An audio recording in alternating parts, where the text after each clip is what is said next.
Ryan Reynolds here from Mint Mobile with a message for everyone paying big wireless way too much. Please, for the love of everything good in this world, stop.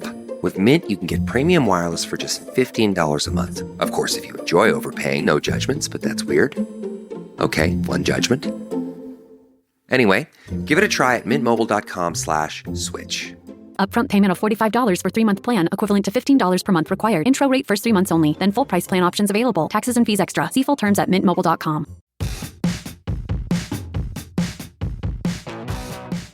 Hey folks, it's Matt Zachary, and welcome to VAX On, a weekly segment of my podcast Adaptations right here on the Offscript Media Network. Hey, I'm Elura Nanos. I'm a lawyer, a journalist, a mom of a teenage narcoleptic, and a professional big mouth. Lou and I go back 30 years as best friends, and we're here to have fun and bring you a layperson's guide to what the hell just happened this week in healthcare as America gets its vax on and shows COVID the door. Matt gets me. He knows I'm tired, annoyed, and sometimes pushed to the brink by the intense chaos of our lives right now. We're here together to learn, complain, and include you in the conversation. So join us on Twitter at VaxOnPod and share your stories and grievances using the hashtag VaxOn. Conspiracy theorists and haters shall be neutralized on sight. All right, Matt, let's get at it.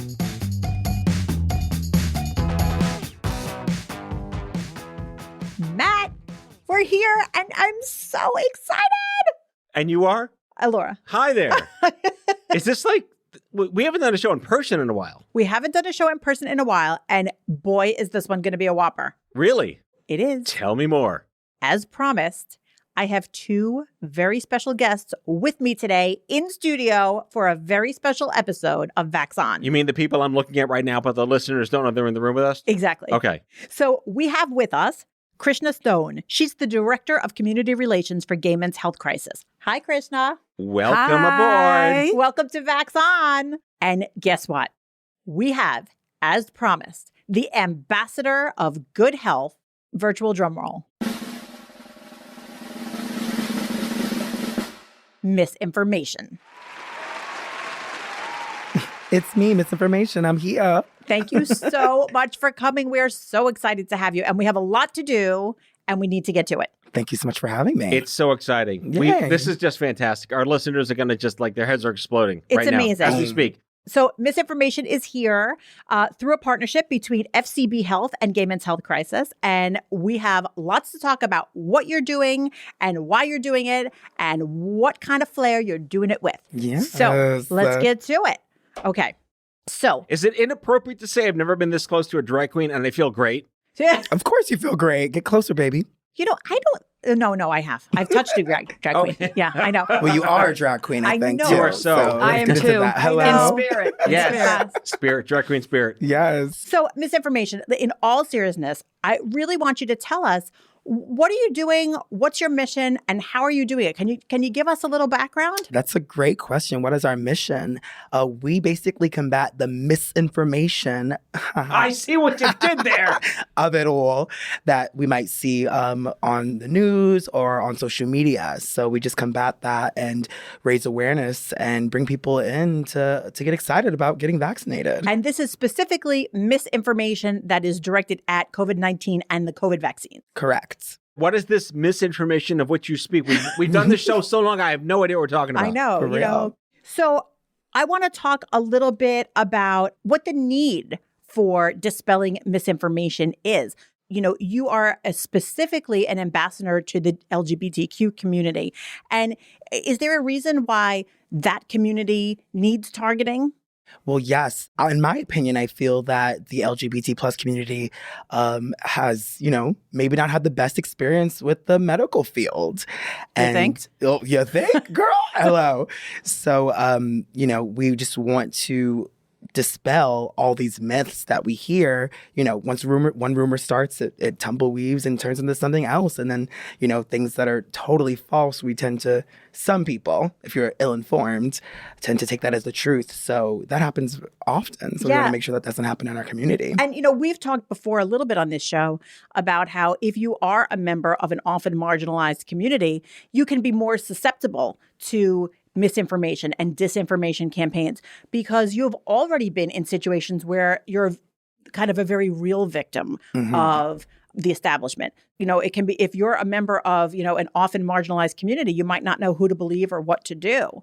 And who's advocating for you at that moment. Exactly. And I think it's fantastic that you're here to both advocate for and educate this very special community. We're going to slay those myths, baby. How are you doing it? Can you explain to us? So what are you doing? Talk to me about dispelling those myths. We are, talking to actual people who know what they're talking about, not our cousins on Facebook. We have a team of people who give us the facts, and I am here to be an ambassador and make sure that we're spilling the tea on the facts about the vaccine.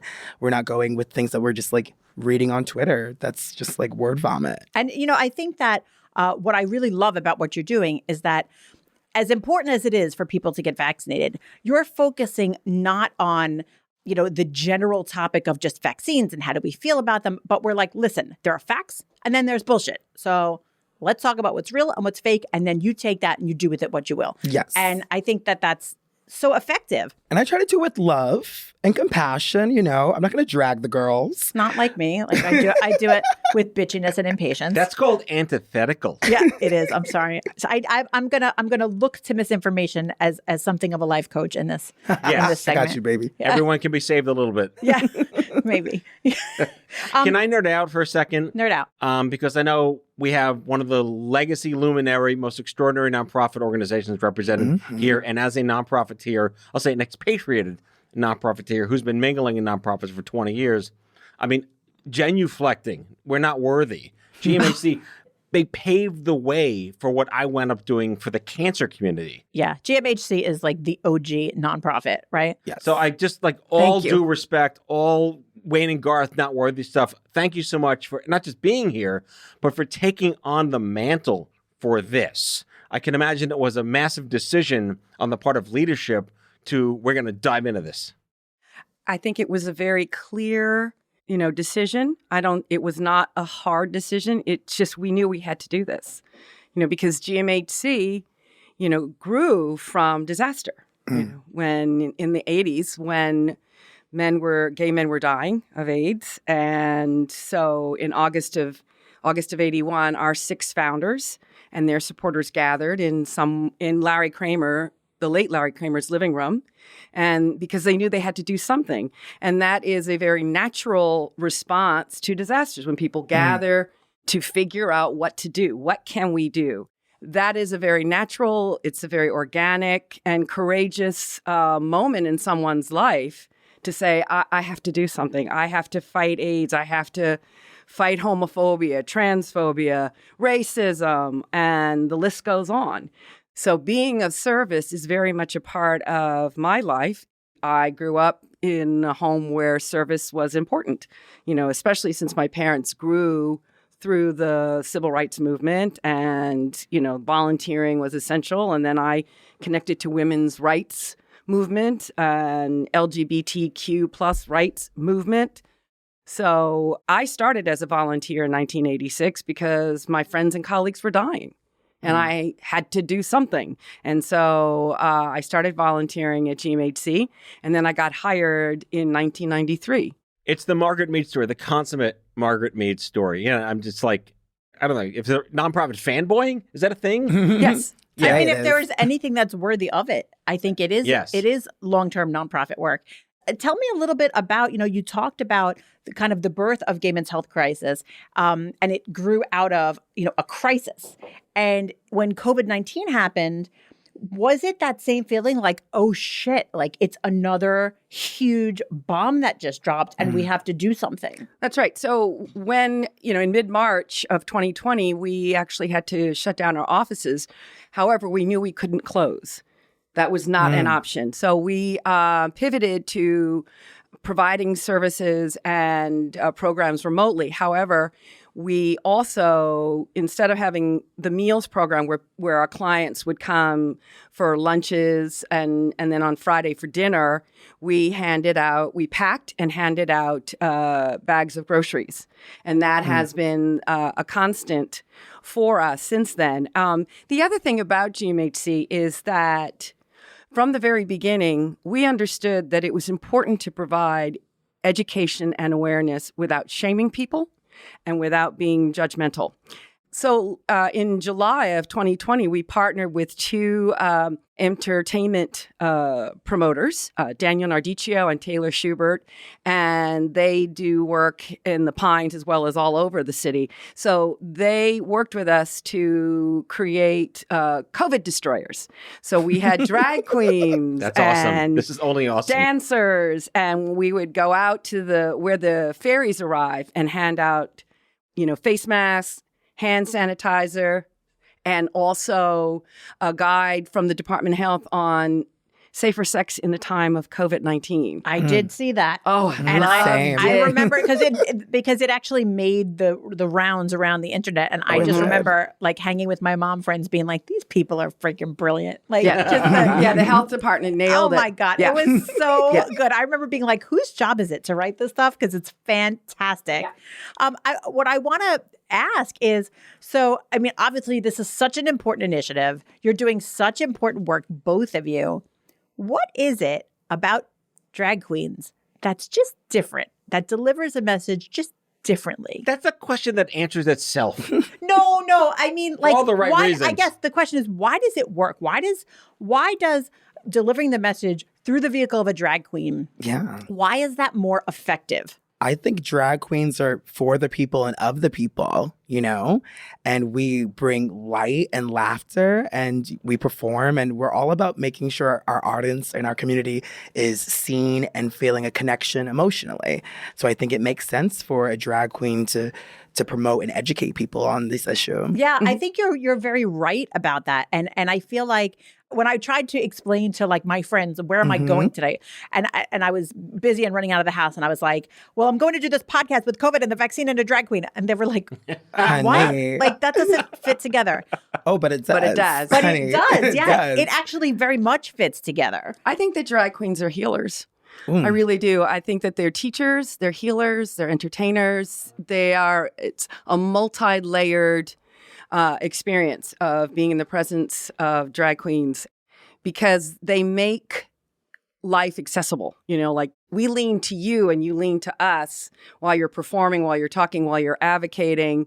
It's a powerful form of activism, and I think that this work, when you're combining COVID-19 pandemic, HIV and AIDS epidemic, we need all the help we can get, and the more creative, the better. Yeah.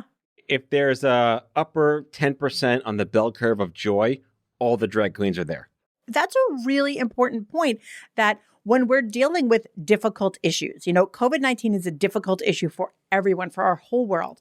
But to remember that the way we're going to combat this and the way we're going to come out on top is to access those moments of joy and to understand what works to connect people with each other.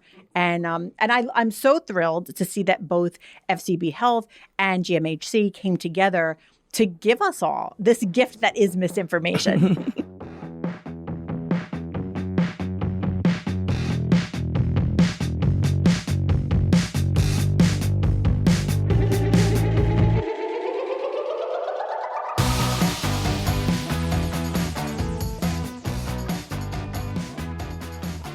So if you guys were able to like whittle down the stick and sift the flour, what would be the top 2 or 3 specific things that keep coming back as the top myths you are dispelling or trying to dispel?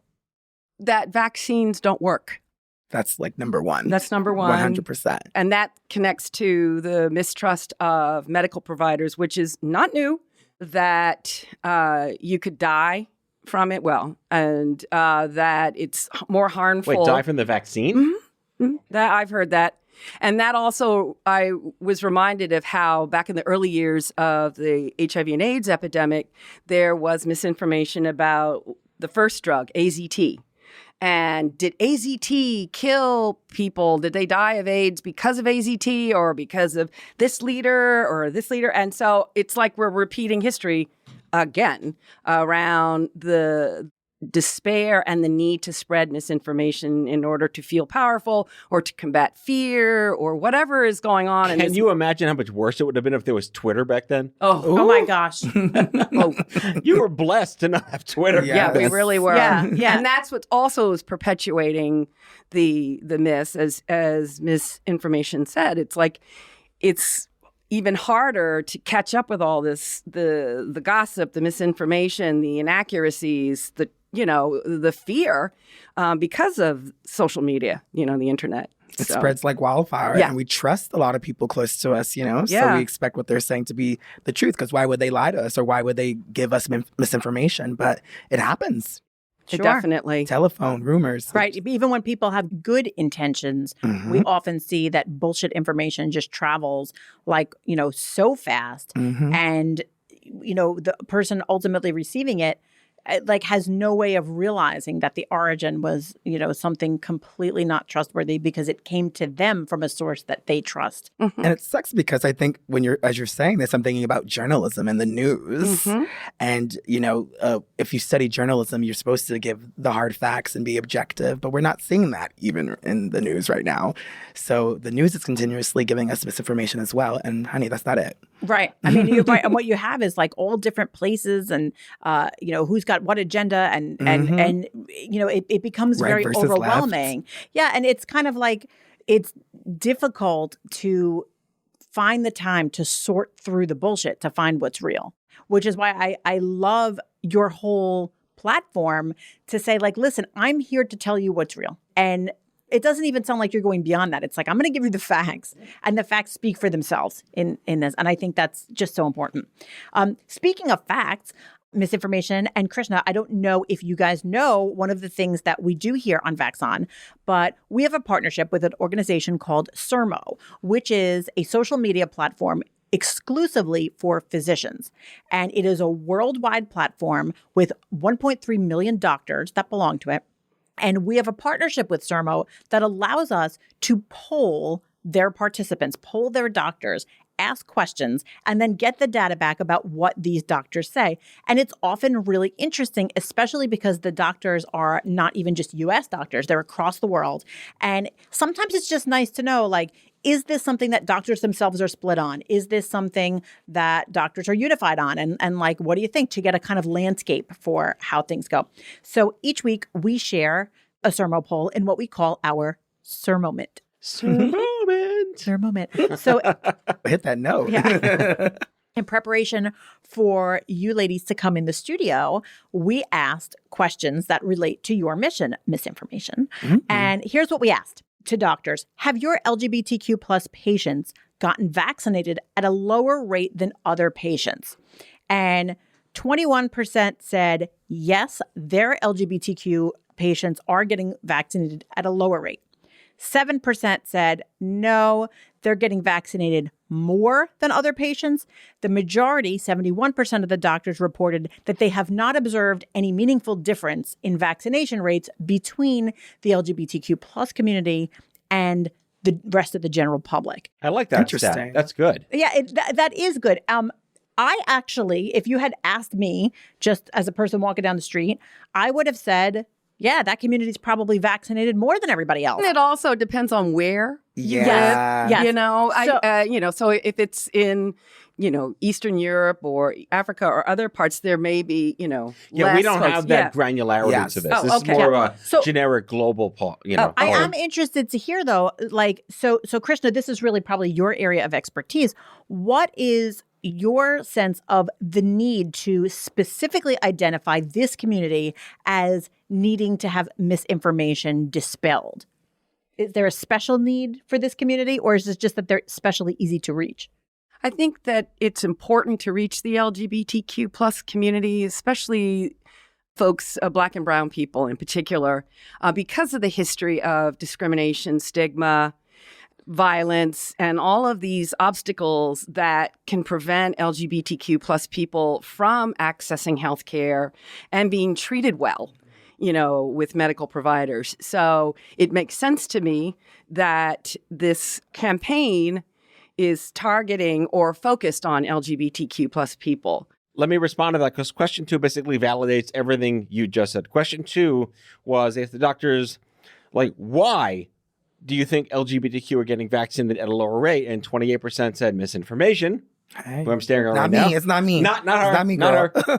But 45% said general mistrust of the industry. Right, which is very telling. Yes. Right. So, you have 9% that said, oh, well, they have a lower fear of contracting COVID-19, so they might think that they don't need it as much. And 19% had something else. But I think they were busy shopping.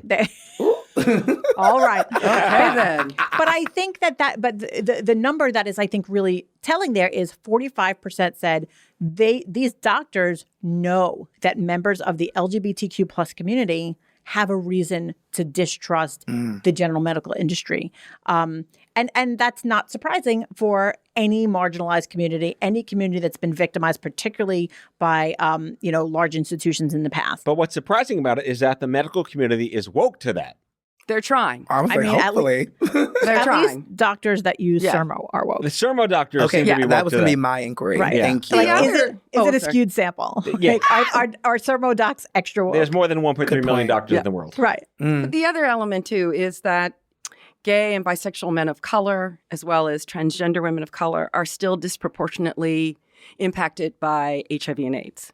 So then you add on all of the other challenges that this community faces. There's a lot going on, unstable housing, mental health and substance use issues, police brutality. Right. You could actually put in domestic violence. a host of other shitty Variables. things in that statistic, and it would still apply to those subsets of the community. Yeah. So you're dealing with a community that's already stretched thin, facing unique challenges, facing harsher challenges in a Not lot of feeling ways. safe or seen. It's hard enough already, Right. let alone lopping vaccine misinformation Right. on top. And it seems very much like when it comes to the COVID vaccine, it's in some ways not as complicated as other things. Because, for example, if you compare it with something like, drug abuse, where there are a zillion causes and a zillion solutions, and it's very complex. But the COVID vaccine is not so complex. It works. It's safe. Get it. Please. And we also want to, while we recognize the challenges that are faced by LGBTQ plus folks, we also want to recognize and honor the contributions of LGBTQ plus people. And we want to listen, to what they need. We don't want to tell them what to do. We need to listen and learn and come together in that manner so that we can best figure out, what are our next steps, in this COVID-19 experience. So this goes to the third question, which again kind of revalidates the Sermo community for their response, where 76% of doctors from moderately important to very important say there must be specific focus to target LGBT communities on misinformation. Yeah. And that's exactly what you're doing. And I think it's important. It's really important work. In a time during a global pandemic, it's perhaps the most important work. I want to know, before we move to our final segment, I want to know, misinformation, what have you found? What is your favorite thing to talk about with people? What's your favorite myth to dispel? What do you love to tell people, when you have the real facts and they have the wrong ones? What's my favorite myth to dispel? I was just talking about this to someone else, but I think, what we put in our body is really important to get the best out of it. I'm a firm believer in that. And I've heard that, with the correct diet, you will not get COVID-19. And, that's I would love to know what that diet might be. organic, Is it organic? But is it no carbs? Because I don't want that diet. no, I don't want that either, girl. It's the raw vegan paleo combined into one. Is it because if you eat that way, you're just so miserable that you can't get off your couch anyway? Or is it you can't get off the toilet long enough to go contract COVID? Is that how that works? And in a way, I could see how that some people might really pull towards that. We went through that with the epidemic, HIV and AIDS epidemic, Exactly. that people believe that if they ate the right foods or whatever, that they wouldn't contract. Mm-hmm. So look at that. The parallel's still there. It's still there. Well, I mean, they're both viruses, right? So there's going to be a lot of that, like, what do I have to do to not get this virus? Or, and a lot of it is, I think, people hoping that there's something that you could do to not get it. But the good news is there is something you can do. It's called get the fucking vaccine. So like vaccine, boosters, all of it, please. Well, the sky is Wear a only mask. falling for people who get hit by it. oh, that seems profound. That's very profound. That's deep. Can I have that? You can have that. I'll say it again for the I need a cheapsies. stick. I need the a sticker. sky is only falling for those who get hit by it. We need that on a shirt. We need T-shirts. Yeah. We need shirts. All right, last ASAP. question before we go to break.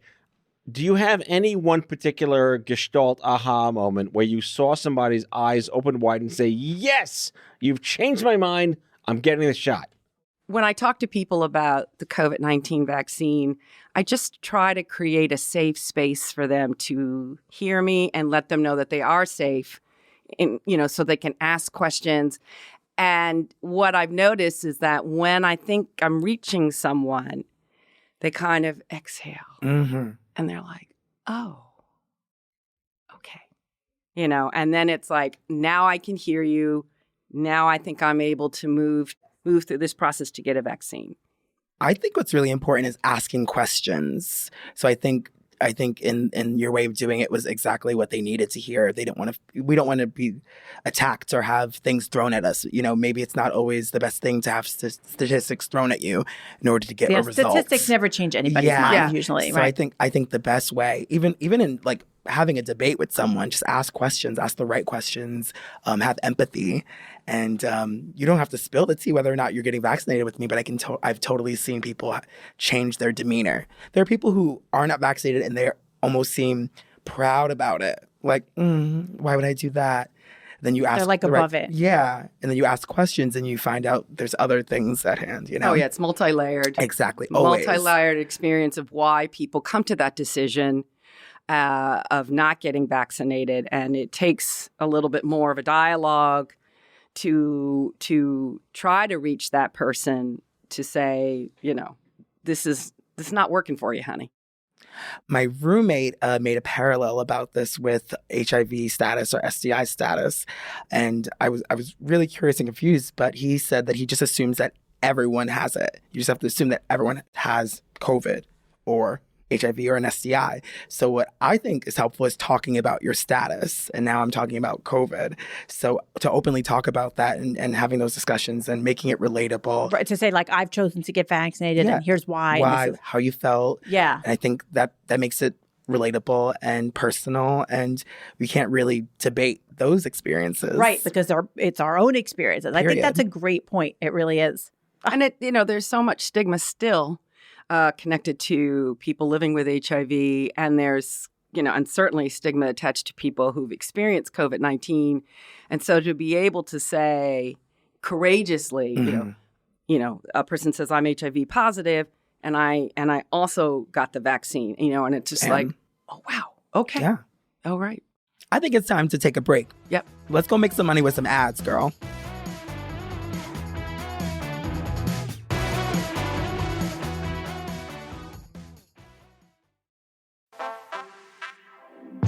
We see you getting after your fitness goals. But what about those money goals? You can count on Credit Karma for a clear view of your finances and your progress, helping you see results so you can keep checking off those financial personal bests and find your way to money. Progress never felt so good. Download the Intuit Credit Karma app and start achieving your money goals today. Intuit Credit Karma. Karma you can count on.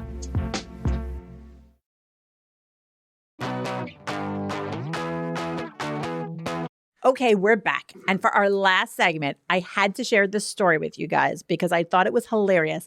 And More of a stunt than a it story. was a stunt, but Come on, so stunts. good, right? So one of the reasons why everything that misinformation is doing is so important and why it's working is because it's creative. Like, who would have said, oh yeah, a drag queen bringing, dispelling vaccine myths, that makes perfect sense. But then it works because it really does. So this kind of creative thinking is what we need right now. So I saw this story and I had to share it with you guys in case you hadn't seen it. There was a black truck The truck is driving around Charlotte, North Carolina. It says on the side, Wilmore Funeral Home. And then it has a message, don't get vaccinated. So it looked like it was like an anti-vax message, which is really kind of ballsy, right? Right. But the catch is there is no Wilmore Funeral Home. If you go to the website, which was also written on the truck, it actually is a get vaccinated now message. And it says, if not, we'll see you soon. Oh, girl. Which is Brilliant. I mean, Brilliant. It's a brilliant campaign. But it is brilliant, right? Because people who might be inclined to go check this out then got there and were like, oh, it's not like an anti-vax funeral home. The whole thing was done by an ad agency who, they hired out the truck and they had this hidden message. And I thought it was great. What a way to draw a business for a fake funeral home. Right? It went viral. It went viral. And the people who were going to like dig and find the truth found that link and then were like, oh, okay, I see you. Yeah, it's great, right? Yeah, I tell people often there are many, many different forms of activism. And when I saw that, campaign, I just thought that is just so remarkably beautiful and smart. And so that's what we need more of. That's like, what do they call it? That's guerrilla marketing. Guerrilla marketing. Right? Yes. Which I think is all of the people that do those kind of things are so brilliant. Like that's just a way that someone's brain works. But I think that all of these things, whether it's misinformation, going out there and talking to people, whether it's spreading things in your own family and friends in a way that just works, I think all of the creativity and all the effort is exactly what we need right now. Krishna, can I do another GMHC fanboy question? Yes, please, fanboy. So my listeners know that our company recently produced a groundbreaking 8-part narrative series about the 50-year history of cancer advocacy. It's the 50th anniversary of the National Cancer Act. And it's basically about the human beings, the Margaret Meads, that pushed Congress, that forced doctors, that changed mastectomy, the uphill battles of the 60s, 70s, and 80s. And with that perspective, it kind of pales in comparison to the challenges we have today when we're just not dying every day anymore. So can you comment from your perspective in the industry and as an advocate in this space for so long, how do you compare today's challenges as better than the alternative challenges of the 80s? Well, this year marks the 40th year of the HIV and AIDS epidemic. And there are, certainly when we reflect about the early 80s, we call them the plague years. And so there's much to reflect on and learn from. It's important to share about those stories, watch documentaries, listen to people who lived it, like long-term survivors who are been living with HIV and AIDS, 15 years plus, 20 plus, 30 plus years. So there's much to learn from and much to exchange around information. And the reality is that we still have so much work to do. I think it's also particularly important to our youth, who may not be aware of the origins of the epidemic and where it's led us in these past 40 years. So we pay attention, especially for our youth, towards our youth, to let them know this is how this all began and that they can be of service. I speak a lot to groups of youth. And so, they have no idea about the start of the epidemic. And when they become more knowledgeable, then it's like, now I want you to figure out the ways that you can be activists. You don't have to get arrested. You can create videos. You can write about, you can, many different ways. You can do it in your own way. And Right. Such an important message and such important work. And thank you for all that you do and all that GMHC does. Thank you. I so much. appreciate that. Misinformation, your perspective on the last decade or two being a member of this community. I think about the first time I went to the Pride Parade. I was 16 years old, and I felt so overwhelmed with joy because it was the first time where I felt like I wasn't alone. Like there was a community of people who were like me, who had similar experiences as me, who've overcome, and there were people on the side just like, yes, Queen, you look good, and I love your shirt. And I just felt so good and felt seen. It was the first time I just really felt like connected, knowing that like other people did their part to make it easier for me to come out. And that family vibe, that energy, I think we can still accomplished that with COVID and getting vaccinated. I think it's so relatable in terms of like taking care of each other and ourselves. We need joy, we need optimism, we need happiness, we need love. And what a better way to do it? Community. And this is the packet. Like everyone needs to be in here with us to see Misinformation with her fabulous leopard outfit, with her beautiful hair and her You were gorgeous just looking at face. my breast. I was looking at them. Sorry. She's got these like amazing red stilettos on. And it's like, this is the package that all good things come in. Honestly, it really is. So thank you so much. Misinformation, I have 2 questions for you just to end our show today. Number 1, where can we see you? Where are you going to be that we can see you? Got you. Yes, you can find more information and content on Instagram at The Real Misinformation, or you can check out my website, therealmisinformation.com. And that's MS. Yes. And we will link to that in the episode description. Absolutely. And Krishna, please tell us, I know that there is a live event coming up that everyone can experience the wonder that is misinformation. Tell us a little about that. Yes, we are delighted to have Misinformation be a guest panelist among 3 other panelists. And she's going to be part of the town hall called Clap If You're Confused. Oh.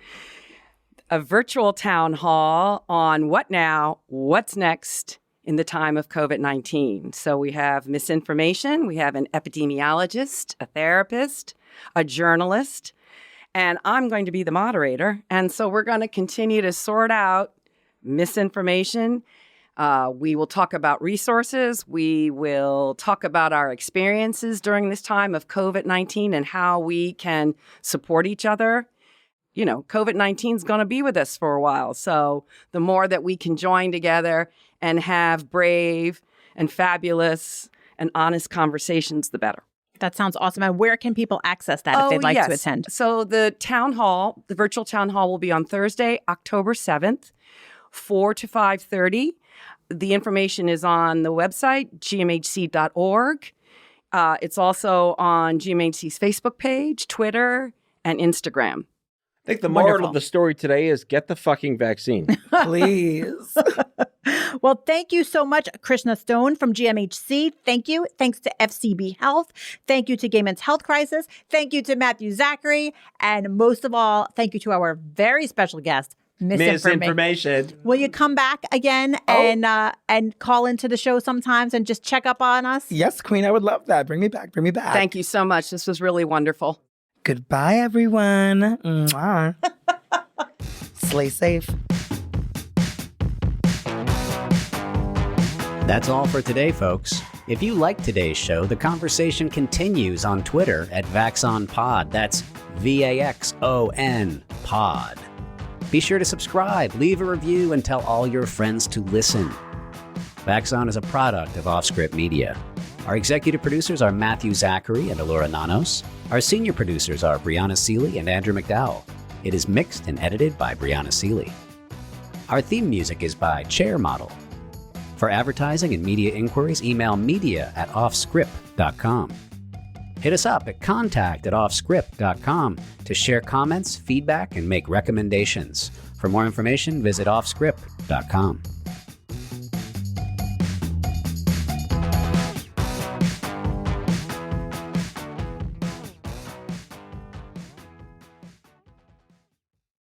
Are you looking for a new job or want a career change? Look no further than Monster.com. Need a little help standing out? Our expert resume writing services will make sure you shine. Want to brush up on your interview skills? Engage with our AI interview prep tool. Want some advice on negotiating your new salary?